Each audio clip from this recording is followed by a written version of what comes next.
going on, everybody? We're back with another episode of the series, one of, if not the last episode of the road to Sulphur Springs 50K, because as it stands, I've actually completed the 50K, and that's why we're here. Wanted to just kind of come here, take some time and talk about what the experience was like, give a little bit of a description of what was going on through my mind the day before, during the event, and kind of what transpired, what we learned from it, and how the race went. So the night before the race was a lot of time spent just getting everything ready for the actual race. My pack, my nutrition, my clothes that I was gonna wear, all that stuff. And there's a lot to kind of get ready for the race, you know? I kind of had it all spread out like a little platter. And I think that was a fun moment for me because there's so much preparation for the 50K that it was just nice that it was finally gonna be there. So I think that was just a good opportunity for me to sit there and have a final look at what my actual plan for the race was gonna be, what I was gonna eat when. I was looking at my hydration bottles, trying to figure out, okay, like what's gonna be when, where, all that stuff, because with the way the event is with the loops, it's not just, oh, I've got to have everything with me. It's, I need to be able to communicate to Dalton, who is going to be handing me my bottles and stuff, like what I need and, you know, when I'm going to need it. So there's that component too. But just feeling really excited, like ready for it, making sure I'm prepared. I've got everything that I need. I've learned from some previous races, just little things like making sure I have clothes for after. I always seem to forget something. So it was pretty much just getting ready, just a lot of anticipation, a lot of buildup. So kind of just ready to go to sleep and get ready for the race. So went to bed pretty early, got up the next day, you know, like clockwork, right? And trying just to not change anything, trying to keep myself pretty even keel. I knew it was going to be a longer journey, right? This is an ultra marathon, so it's a distance that you're out there for a while. Things are gonna ebb and flow in terms of your energy. It's gonna be a journey, it's gonna be an adventure. So you can't get too high, especially before the race starts. So, you know, Dalton picked me up, we drove together, and we were just kind of getting the mind right, getting into the zone. I think it's so much time to prepare for something like this, and so you put so much training in, so ultimately you should be ready by that time, and that's how I felt. But there's nothing like getting to the actual event and feeling the vibes. And at Sulphur this year, it was all vibes. Just people everywhere, getting ready, smiles on people's faces, no matter what event they were tackling. Everybody has a positive attitude, and I think I was just trying to let that kind of soak in. Just thinking about what the race is going to be like, knowing that it's going to be really difficult was something that I was trying to just embrace. You know, like it had been a stressful week that week for some various reasons that I can't control. So, you know, I knew that might affect me, but also just trying to be like, hey, this is supposed to be hard. This isn't supposed to be like a walk in the park. So it's all right if I get to a point where it's really hard. I think I can overcome that. And that was sort of my mindset of going into it and why I wanted to do it in the first place. I wanted it to be a challenge that I haven't faced before. I wanted to see what happens when I come up to some adversity. So, you know, I popped some music on at the start and just kind of got locked and loaded. got quiet and just thinking about, let's go have some fun. So we're going into the first lap. So it's a little bit different at the race because I had done 2 laps in my training run. If you haven't checked out that video, you should go check it out. But the 2 laps that I did were full 20K loops. But in the actual 50K, you have to do the 10K before going into the 2 loops. So this was different, obviously. I was kind of taking the approach of, I know my legs are gonna be tired the last loop. That last loop is not gonna be my fastest loop, so I need to make this first one a little bit on the quicker side. So I was going pretty fast on all the downhills and also going somewhat fast on the uphills. And I felt really good at the start. I was cruising, riding the waves, hitting my nutrition when I needed to. Overall, I would say loop 1 just went really smooth. But I do think it was one of those things where when I was finishing that loop, coming up Martin Road, it became readily apparent that going up and down Martin Road 3 times instead of 2 was gonna be a big difference. Reflecting back on that, and we'll talk about how this affects my race later on, I was definitely going way too fast on the ups, in my opinion. It's just, I think it's just a learning experience, but not that I wasn't sprinting up the hills, obviously, but I wasn't walking, I think, as much as I could have. If I were to change something, I would walk or hike more on the uphills and then really go for it on the downhills and the flats a little bit faster. But it is what it is. Kind of got done that first lap and just wanted to get right back out there. I didn't want to spend too much time there. Let's just get in and out. And so finished that first one, came back around, saw Dalton. Dalton gave me my fuel for lap number 1. And I think this is where the race, in my mind, really started. So I go back on that second loop, or I guess really the first full loop. And I still, honestly, I felt really good.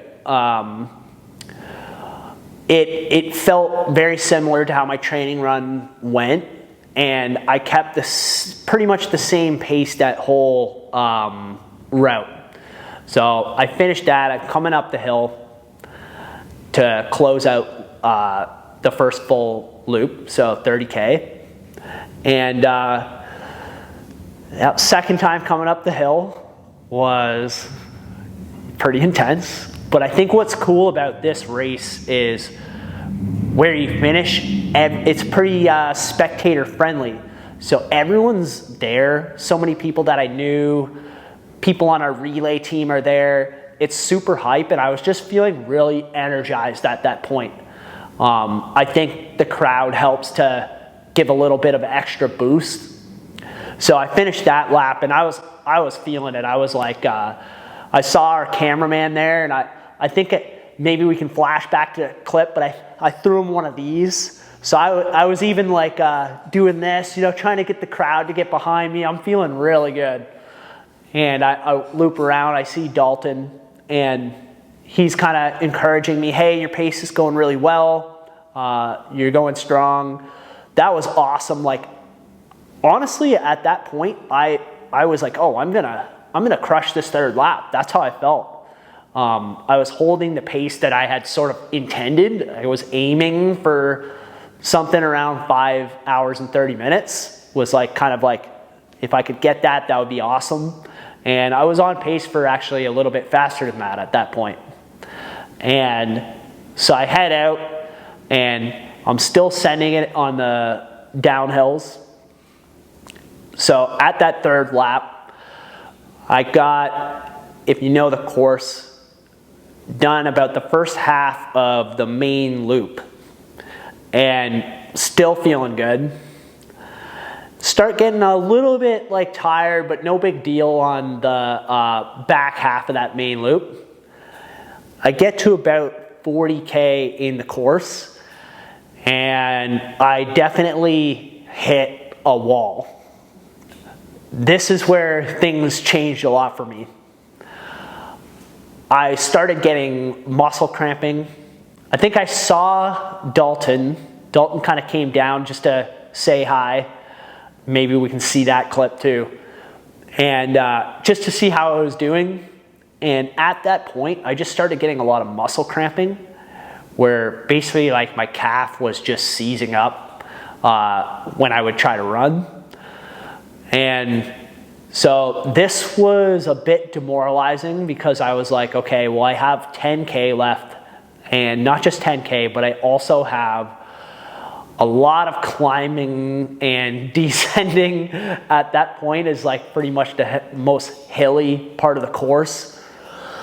So I was like, and I knew I wasn't going to be able to like keep the pace that I was going at. So I think at that point I had to just accept that this 10K wasn't going to be very fast, and that I might not hit my goal. And so what I ended up basically having to do from that point on was walk for about, until whichever muscle started to loosen up, and then I would try to run a little bit, and then I would switch, and then my glute would start seizing up. And then I'd walk a little bit, and then I'd start running, my hamstring would start seizing up, and so on and so on. And that was pretty much the case for about 8 kilometers, maybe more, maybe about 9 kilometers.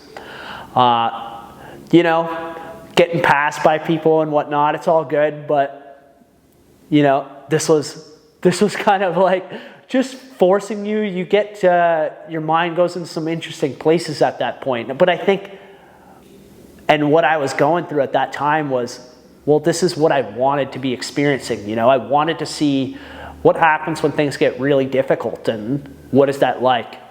And so I definitely got to that point. And it's interesting what happens when you're in that space. I think for me, what really helped was, one, knowing that my kids and my wife were going to be at the top when I got there, and repeating just like little simple mantras. And that's something I never thought, I'm not like, I've always found that kind of thing like a little bit cheesy, but for whatever reason, just simple things at that moment were really helping. Like, just like dig deep, it's just pain, little quotes like that I've heard that just help me take one foot in front of the other. And I think at that time, that's all I was trying to do was, well, let's just keep going. Let's just keep putting, can I walk another 10 meters? Can I pick my feet up a little bit and continue to run? And the answer was yes, And it's like, well, okay, well then let's do this. It's not going to be perfect, but whatever, like, that's okay. And then I got to the final stretch, and Dalton was at the bottom of the hill, basically like, just let's go. And I think the emotions of, knowing I was almost done, knowing and thinking back to how much work I put in to train for this, and knowing I was going to see my family at the top, kick things into another gear, and somehow I found another gear for the final climb. And I think I maybe walked for a small stretch, but pretty much ran the whole end. And then, the ending, like, I don't even know how to put it into words. It makes it all worth it. And it's really hard to describe how good it felt.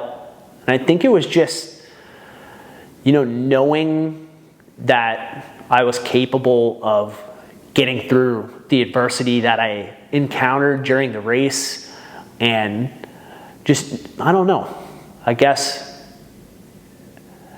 knowing that I could get through that pain and still put forward an awesome effort that I'm proud of, even though it wasn't maybe exactly what I wanted to do. I still think I did well. And yeah, it's just something I think you have to experience if you haven't, is what it's like to cross the finish line of a race like that. Was just an amazing feeling that I definitely won't forget. And I'm excited for what's next. So, I mean, there's so many things that I've learned from completing the 50K. I think, one thing is that I'm definitely onto something, because for me, although a lot of this is for personal development, I have seen it influence other people to see what maybe they could gain from running and pushing themselves. I've seen it in my kids too. I don't pressure them at all to do things, but just by coincidence, they start wanting to run on the sidewalk up and down hills, and I'm like, I wonder if that's because they've been seeing me doing this kind of training. And I think that's awesome, and that's, at the end of the day, if one more person starts running because of seeing what I'm doing and how fulfilling this has been for me, then that's freaking awesome. That's what I want. If you're thinking about doing something like this, you've never trained, you don't have to do a 50K, and probably you shouldn't if you haven't been experienced runner and stuff. But maybe you don't hate running. Maybe you can get something out of this if you haven't tried it. Yeah, so huge thanks for anyone who has watched these videos. Honestly, it's so cool. At the race, random people I've never met were actually saying that they watched the videos.